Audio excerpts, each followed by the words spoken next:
Peace, family, and welcome to another episode of Underground Railroad Productions. I'm here today with the brother Phil Valentine. How you doing, Dr. Valentine? I'm well, brother. How are you? I'm doing fine, brother. Just got a couple of things on my mind with some of the recent events, and I'm glad that I'm afforded this opportunity to talk to you. Before we get into the show, brother, as always, I'd like to give you the opportunity to tell the people what you have to offer and let you know that we do appreciate your services with your school and everything. A lot of this so-called new age information you've been talking about for decades, as far as I can remember. So being that you're one of the pioneers and you brought this information to the table way before the internet, I really think it's important people go to the main source and go to your school or go to you to get as much information as possible, Dr. Valentine. So please give them contact information for your school and all of that. I appreciate that, brother. For those of you who wish to enroll for our fall classes, metaphysical psychology or classical naturopathy, they can call 800-847-1291. Again, 1-800-847-1291.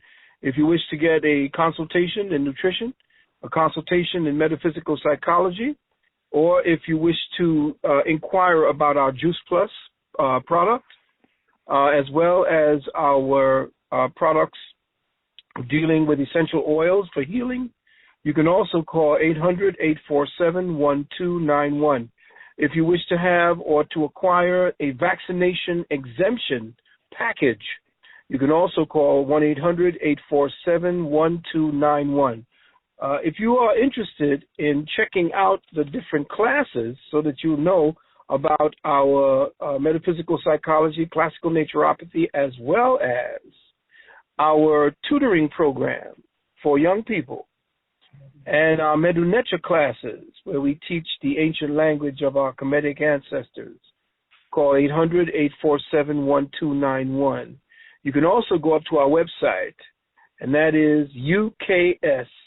That's U as in United, K as in King, S as in Science, NOW.org. And just click the courses button and browse. Browse the different criteria for these products and our programs themselves. Again, the number to call in the event that you wish to participate in our services, leave your name, please. Speak clearly.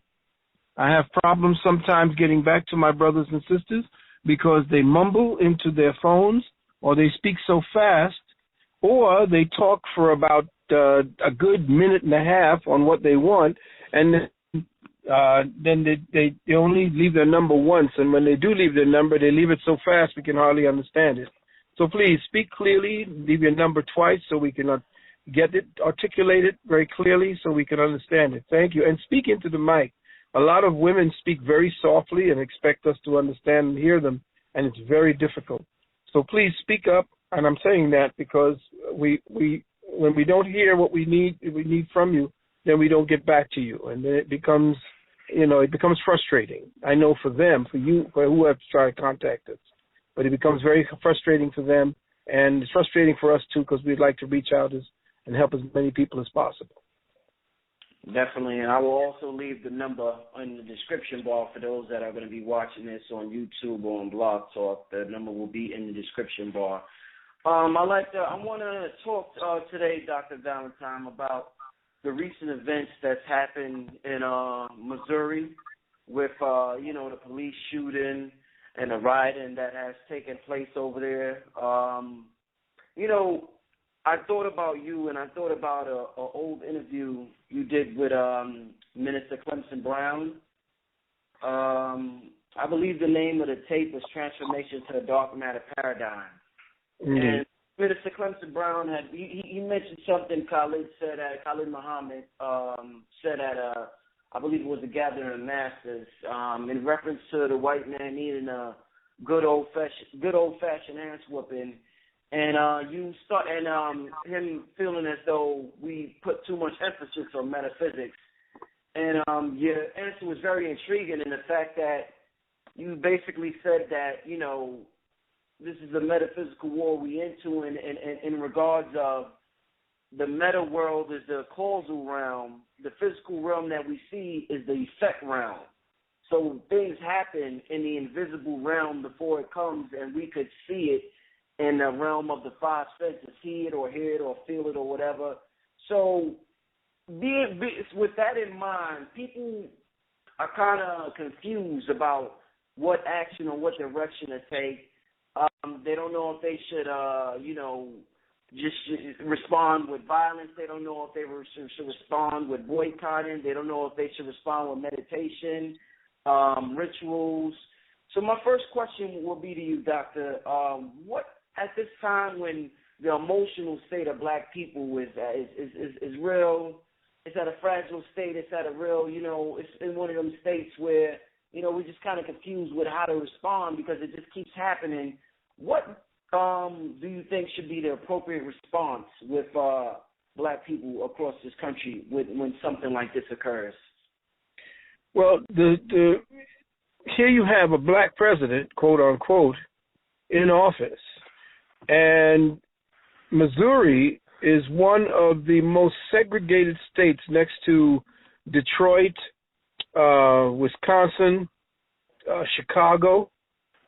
I mean, you have Chicago, which is supposed to be the epicenter of Obamian philosophy and political strategy, and you have the greatest stratification of the races in that particular zone that's supposed to represent a kind of coming together, a conglomeration of so-called races and racial politics that's supposed to bring us together. But one thing has led to the next, and more what I call surrogate racism, which is the kind of racism that has taken the place of the overt racism. Surrogate racism has now been practiced to such a sophisticated degree that we don't see, hear, we can't touch it. It's become innocuous. It's become so sublime that we don't know it until the actual pressure from its existence explodes on the surface and happens like this. Let me just tell you this. Any policeman that can do what they do, know this, family. There is something else in the agenda. Remember in my lectures I said, once we become placated, once we become, completely removed or non-connected to the situation to the point where they need justification for the police state, they need justification for what they want as far as control is concerned. When they want more control, they need to agitate and to do things to the class, so it's what we call the lower classes, in order to get the reasons for their existence and all of the weaponry that they've been pumping into the United States. They've been bringing in tanks. Over 5,000 to 10,000 tanks have been going into the mid-states, the central states. There've been thousands, millions, maybe billions of rounds of ammunition that has been shipped into the United States. There are soldiers, foreign soldiers, donning police uniforms with masks, people that do not speak your language, people that are being brought over here for an agenda that is going to substantiate their existence and substantiate the so-called elites' plans to go ballistic, to go martial. So what you're looking at is not just about racism, because whatever they put up to your face, whatever it is they scream at you from the television about it, that ain't it. I've taught my brothers and sisters for a long time that is to get you to become a reactionary. And once you become a reactionary, you're playing in their ballpark. Now, it does not, for us to be marching and screaming and burning our own spaces down, that's because we don't teach our children who it is that they need to vent that type of energy on. They don't need to burn their own communities. They need to go to where it is that the community that is actually persecuting them, where these policemen come from, and vent their anger there to bring the same type of chaos and pain and suffering to that area. Then the congressmen say, oh, okay, I see what's going on now. But if they're ruining the space where they have to sit, they have to eat, they have to sleep, they have to teach their children, they have to have a home, you don't burn your own space. You don't burn your own space because you're angry at somebody else. That's the kind of reactionary thinking and reactionary responses that they want. So now what they've done is they've let you know that killing black people is essentially the first step to getting them to justify the need to bring in more militaristic means for controlling you. The shooting of black people has got nothing to do with racism. This society is racist. Just because you see these white policemen as well as blacks shooting at black young men and young women and beating up on our women, that is them following their marching orders, family. This is to agitate your response, to give them the justification to move with the next plan. This is called the Hegelian dialectic, problem, reaction, solution. Watch what happens now. When things escalate to a point where they cannot control it, they will then go to the next phase, which was essentially what they wanted to have in place in the first place. And know this, family. It's not about the racism, and it's not about racist cops. Most of those whites who come back from Iraq who treat you worse than and as equal to the Palestinians, because that's who you are to them, they will kill you, they will shoot you just as easily as they brought the brutality to brown people over there. They are easy. It's much easier for them to come over here to do the same thing. Know this. This is an exercise for what is about to happen in the United Snakes of America. There is going to be a serious economic crash. When that happens, there is going to be a berserk reaction by not only blacks, but whites as well.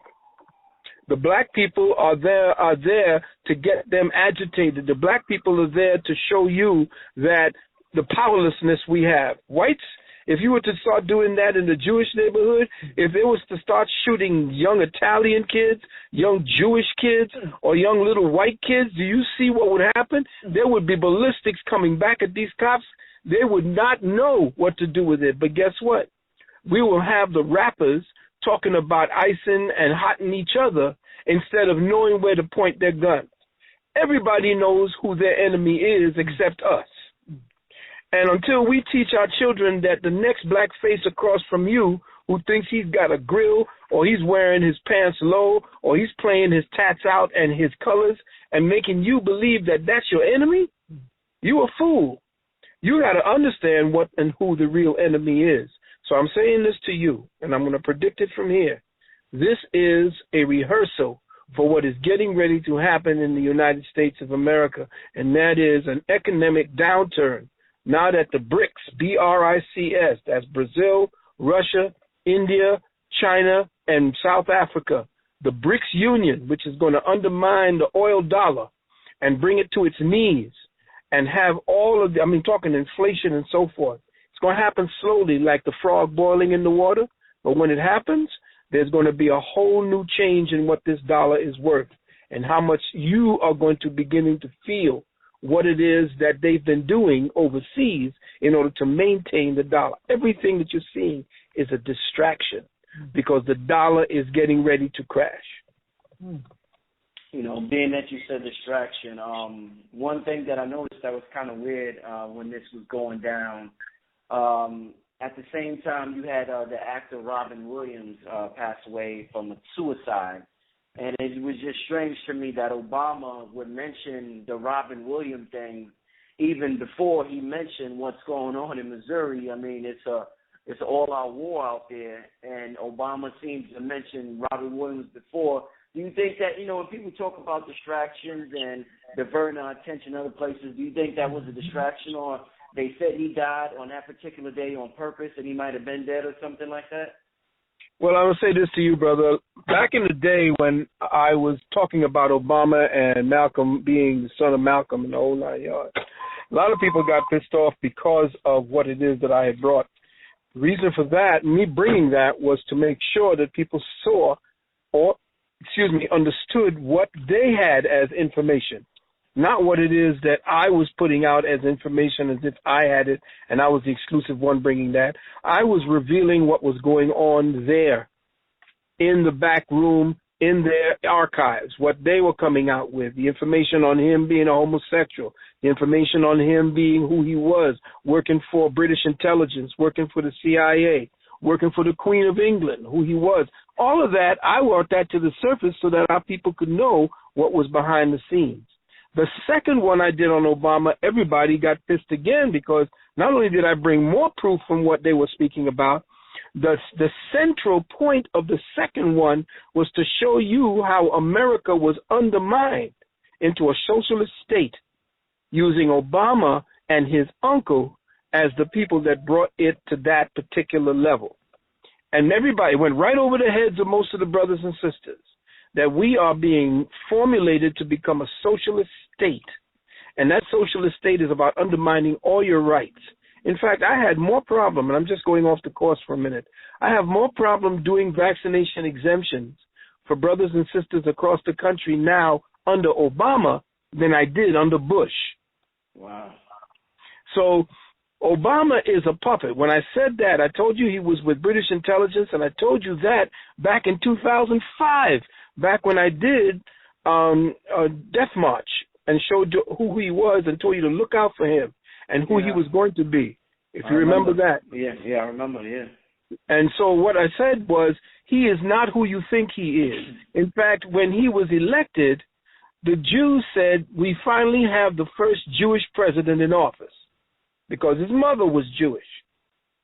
So you understand that it is not him. Everybody's looking at Obama because he's doing A, B, and a third. Obama does nothing but sign off on what he is told to sign off on and to say what he is told to say. He does nothing for black folks because he's not there to do that, period. He's there to manage us into, or to guide the country into a socialist state, which is what the Europeans, whites over here, these southern-born cracker whites, they're going apeshit because of what he's doing. They're taking apart the Constitution. They're taking away all your rights. I mean, they're putting in all kinds of, he has more executive orders signed under him than Bush, and all of them put together. He came in signing 50 executive orders. So don't look at what you're seeing on the television. The television is for distraction. It is for entertainment purposes only.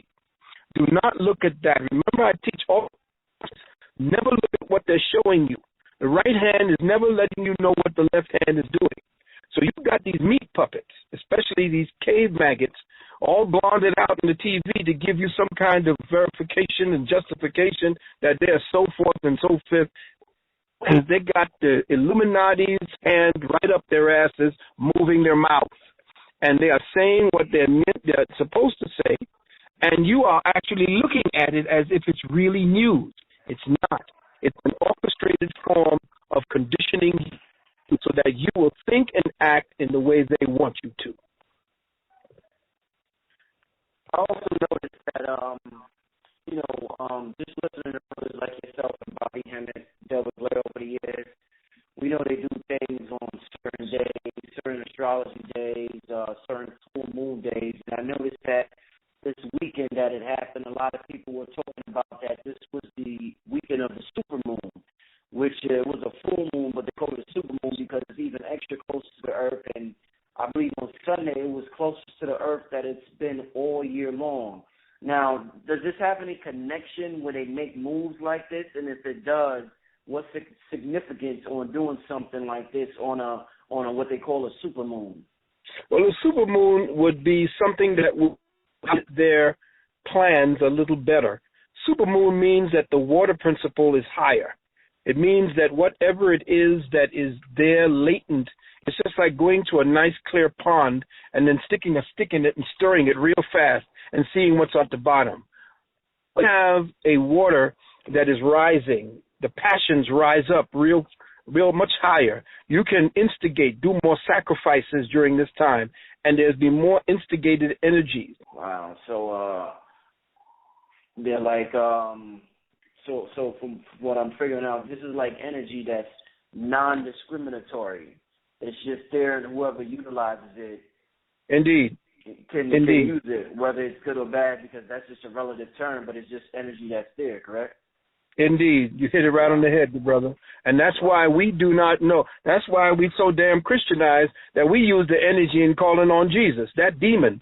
So we start calling, oh, Jesus, and then the demon comes and don't give you a goddamn thing but a good time in the church. The pastor, he gets rich. He gives his tithes back to who it is that keeps Jesus alive. Even the Vatican said Jesus ain't shit. He ain't coming back for nobody because he never existed. You're right. The Vatican said the Vatican gave up on Jesus returning because guess what? They created him. Now, for those that are listening that don't know any better than that, watch TV, I want you, what is the job? I'm going to ask this question for them. What is the job of, because, you know, when things like this happen, you always see Al Sharpton pop up on the scene. What is the job of an Al Sharpton when something like this or the incident that happened a month ago with the police choking Eric Garner to death? He's always there. What's his job in this whole thing? What was the name of that movie that Jamie Foxx was just in? Django, right. Now, who was the house Negro that was worse than Massa? Samuel Jackson, I believe, right? Right. Now, Samuel Jackson's character is who these jigaboos are. Hired but more sophisticated. Oh, they talk like us. They come amongst us.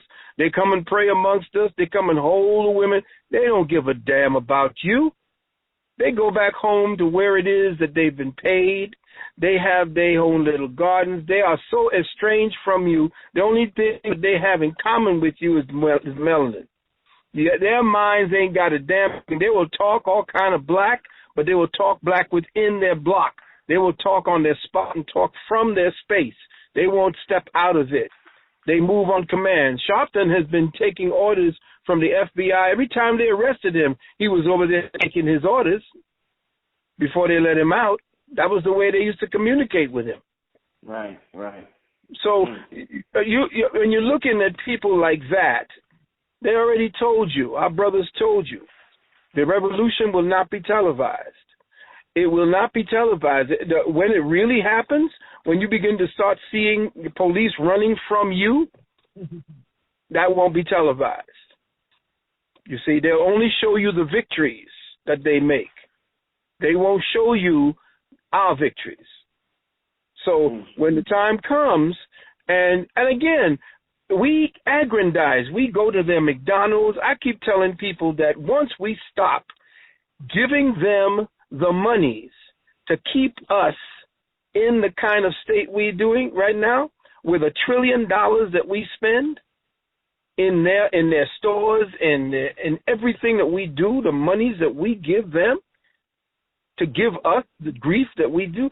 If you were to stop spending in your neighborhood with everybody, I told everybody, just go a week. If you can learn to fast, if you can learn to eat grass, if you could learn to do anything other than play into this nonsense that they keep constantly give you in commercials, if you can not participate with them, you can shut this system down. If you do not participate, day of absence, week of absence, month of absence, when you are ready to now say to them, hell no, they will come begging you. And in fact, you'll see them at their true colors, because once you don't buy from them, they're going to force you to buy from them. They're going to come and pull you out your house and tell you, get in that Walmart and buy my stuff. You're going to see them for who they really are when you're not participating with them. But as it stands right now, they don't give a rat's ass what you do or what their soldiers have been set here to do, and that is, they're not a police station. They're not a police force. They're occupying army. And if you don't see them as occupying army, then you're a fool. You don't see them as an occupying army. you are going to keep being the kind of citizenry that acts the way they do under an occupying army. They're going to cower. They're going to cry. Nobody cries and marches. That's what Sharpton wants you to do. He wants you to march. He wants you to say, go to church and pray and do all this kind of crap. Ain't nobody ever give you nothing. They're not going to give you a damn thing. You got to take what's yours. You got to go in with power. You got to buy from your own. You got to aggrandize your own people. You got to not step around your people and go into Jewish stores or Arabian stores or Irish stores or Italian stores. If you keep doing that, guess what? They don't give a rat's ass what you do. They're going to know they're going to get paid at the end of the day anyway. Period. You see? So when you use your dollar, which is a weapon they use against you, when you use your dollar wisely with each other and you build up each other, watch them come crawling to you. They will kiss your ass so fast in public, on Times Square, New Year's Day. Now, I know you deal with psychology a lot, Dr. Valentine. Mm-hmm. And I noticed that when situations like this happen, people talk about, oh, we don't complain when it's black-on-black violence. Why should we complain now? And I want to ask you about this term, black-on-black violence, because no other race has this term. I never hear white-on-white violence, Chinese-on-Chinese violence, Arab-on-Arab violence, Jews, people kill who they live in close proximity with. So there is white-on-white violence, but yet I never hear this term when it comes to other races. When did this term get coined, and why do they seem to always use this term just in reference to black people, but not in reference to any other race?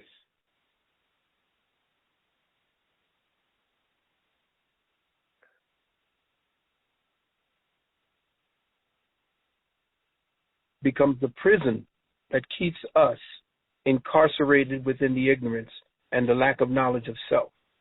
When you understand how language is used, and it is used to codify our behavior, then you understand how much of a reactist, not an activist, but a reactist that you have become to your reality. So yes, they've got black-on-black crime or Black Monday or Black Friday and all the different terminologies that have to do with black, which is what we're not. They call us black, but we're not black. Black is a terminology, not the way we look at black. Black is not what we call ourselves. We call ourselves chem, essentially, because that's who we are, the word chem coming from that. And if you look at the glyph for chem, it's a piece of charcoal. That's what chem it really is. It's a piece of charcoal, which means black or burnt. So what the terminologies we use and they use in order to codify us, they're the ones giving us the names. They're the ones who say we should call ourselves black. You got to remember, the terminologies that we're using were given to us through the media based on what it is that a lot of our ancestors were giving to us. Now, African American, Negro, nigger, all of that, these terminologies were not ours. They are artificial terminologies based on your class and where you are regimented in a society. And when you have the black terminology, the African American terminology, Negro, nigger, all of these, that's not who you are. So they know they've made it artificial. They've created an artificial human being, created the name for that artificial entity, and they make you adopt it on birth certificates, on everything that you say, and you become that. You become what it is that they define you as. So when you talk about black on black crime, that now becomes a thing where they can say all the cognitive dissonant Caucasians could say, yes, look at the black on black crime. Well, hell, you've been white on white crime from the beginning. I mean, y'all wiped out 30 million of each other in World War II. What the hell are you talking about? Right. You see? So as far as black on black crime, you see, they create a condition for us to behave in. They give us a small place for us to operate, and then our population numbers grow. And inside of projects, inside of places where there are clusters and cloisters of people who don't have opportunities, and they are living and climbing on each other like crabs in a barrel, Of course there's going to be agitation.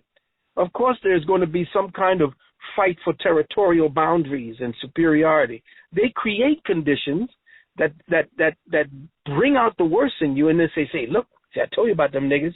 See how they act? Well, you take a bunch of these devils who were up in the caves and see how they were acting before we got there. Okay? We just adopted who they were. And in my book, the new book I'm writing called Cosmic Codex, I speak about how they shifted everything on us. That's where Freud came up with this thing called the other. The other was this bestial entity that this white man was saying that was living out there in the wilderness before the white civilized man came in. And that other was who he was until he grew out of his other state to become this Caucasian, white, superior Aryan entity. So now the other is us. Just like you saw in Planet of the Apes. That is the other. We are the other, so the other is less than human.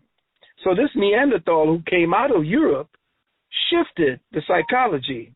And you have to remember that those who conquered us were of a lower intellectual level and sophistication, and they stole what they conquered, took over not just the land and the gold and the riches that were accumulated after tens of thousands of years. They stole your consciousness and gave us theirs. They shifted it, like my good brother Del Jones, the war correspondent, called them culture bandits. And that's exactly what they are. They stole who you were, and they took over who you are and pretend like children dressing up in their own, their parents' outfits, like this damn movie coming out called Exodus. You see this thin-lipped, bestial-looking cave maggot Sigourney Weaver putting on the habiliments of our majestic ancestors. That devil looked like a necrophilic mummy next to the beauty of our ancestral sisters. And they're going to push that up as who the Kemites were, the Egyptians were. They got to keep that nonsense going in your mind, or at least in their mind. But the children of today are too smart. We hope they're smarter than that. But these Christians, I bet these Christians going to break down the theater door to go and see that Moses, because they believe in that white Christ. They believe in that white Moses. They believe in the bullshit that's been given to them for the last 2,000 years. Dr. Valentine, people deal with, us entering different cycles, like the Aquarian cycle, or, they mentioned things such as 2012. I want to know what's going on inside, because they say as above, so below. So what we see happening in the cosmos is going on inside of us. What's going on inside of us, whether it's DNA transformation that they are afraid of at this time, where you even see them mixing with us at ultra high levels? Yeah, well, melanin has been the black gold, the universal black gold for the longest period of time, for consciousness' sake. The gold that you see in the ground is what's used as an adjunct for the gold that runs in your blood, which is what you were made of. At one time, the base metal in your blood was not iron, it was gold at one time. But again, that's a whole other story. You essentially are a precious commodity because African peoples or peoples of color have been the ones moving the consciousness of humanity forward, keeping the creativity and the ethical as well as moral excellence in humanity. The European man has never brought anything spiritual to bear. Nothing spiritual ever came out of Europe. And he can lie all he wants, but nothing spiritual comes out of Europe. In fact, he has been trying his best to keep spirituality in his own backyard with all this new age nonsense you see, with this white-haired angelic looking pictures that they have of what the aliens that are out there look like, and St. Michael's and all these people. They're all pale. They're so pale they look transparent. And these are the people that they see. The European has no mythos. He has Thor, which essentially is Ogun, and he has Odin and Zeus, which were actually, Odin is Amen, and Zeus essentially was a black god that came out of Ethiopia. He has no essential connection to the universe, no mythos. So he's creating his own myth. He's creating it in the minds of his children through the television, through his movies that he has. He does not have any kind of spiritual foundation. Everything spiritual he stole in his conquest. And then he refined it around his own Neanderthal understanding of what spirituality was and created religion. And that's what he did with our spirituality. So he does not have anything spiritual, nothing guidance. No Messiah will ever come from the white race, and he knows it. Only barbarians and sophisticated ties, I call sophisticated savages. There will never be a Messiah that will come. That's why Messiahs are a pyra to the white man. That's why a Messiah, the European, through the Catholic Church, said the Messiah is not coming back, because they don't want a Messiah. No Messiah could ever come from their ranks. It always must come from the ranks of the peoples of color, because that's where the Messiahship came from, period. So what we're looking at is pretty much an imitating monkey who has done very well to show you where he came from through movies like the Planet of the Apes. But he's showing you how well he was able to take what you started and to make a world of his own in his image and likeness. But he doesn't know where to go from there, because spiritually, humanity was created to be a spiritual entity, to evolve spiritually, not physically. So he, taking all of the knowledge we gave him and expediting it through technology, he now has become technologically efficient, but spiritually deficient. And in that, he now does not have the next stage. So what does he do? He creates all kinds of myths about him being a superhuman, him super this, and coming down in ships, and he going out into galaxies and becoming God like Lucy. That's the kind of him wishing that he had the melanin to be able to do what we do. So what he does now is he creates exoskeletons. He creates these machineries he could stick into his brain and put all over his body in order to amplify his lack of melanin to a spiritual level, to do superhuman feats. Well, guess what? Your ancestors was traveling space because we folded space with our minds. We folded space with the melanin that we had. Melanin is a superconductor. And as a superconductor, we can pull energies through us without having to heat up our bodies. We could leave our bodies without having to destroy the connections between the body and the spirit. We knew how to do that. We knew how to visit our ancestors on Sirius. We knew how to visit other dimensional envelopes where other entities live. But you see, again, this creature has to come to an understanding that he has already gone as far as he's going to go based upon his own phenotype. He now has to relinquish the world back to those who essentially started it, and he's not ready to do that. I got one last question for you, Dr. Valentine, and I know people wonder this because a couple of people have asked me this in the past. Is there some reason? What's the purpose of us going through this experience with the European? Is there some type of alchemical process that we as melanated beings had to go to? Like, what's the lesson the universal creator wants us to learn encountering this European and going through what we went through in America? Don't make the same mistake again, because we started this. The lesser cannot create the greater unless the greater has fallen from that particular height. And until we understand how we fell, because we're so busy kissing our own asses about how great we are, man. We built pyramids. We flew the stars. Well, what happened? Does anybody ever study why we fell? We're so great, and we talked about all the wonderful things we've done. Yeah, we've done that. But when last have we built a pyramid? What happened? What happened to our ancestors? What did they do?